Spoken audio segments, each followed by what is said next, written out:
11 сентябр президенти ҷумҳурии Тоҷикистон пешвои миллат муҳтарам Эмомалӣ Раҳмон дар шаҳраки Дарбанди ноҳияи Нуробод хатти оби нӯшокии Шолидара Дарбандро ба истифода доданд. Сарбанди асосии оби сарди поку мусаффо ки аз Пиряху сарчашма мегирад дар мавзеи Шолидара воқеъ аст ва аз маркази ноҳияи Нуробод дар масофаи 14 километру 420 метр дур мебошад.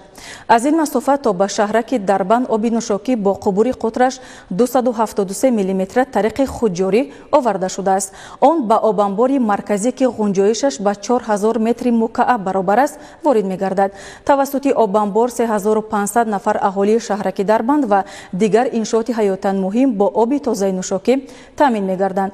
корҳои сохтмонӣ дар иншооти мазкур моҳи сентябри соли 2018 оғоз гардида дар муҳлати муайяншуда бо сифати баланд анҷом ёфт. барои сари вақт ва дар муҳлати пешбинӣ гардида анҷом додани корҳои сохтмонӣ 30 сокини маҳаллӣ бо кор таъмин гардида буд. сарвари давлат масъулони соҳаро вазифадор намуданд ки корҳои фаҳмондадиҳиро вобаста ба фарҳанги волои истифодаи об дар байни сокинон тақвият бахшанд.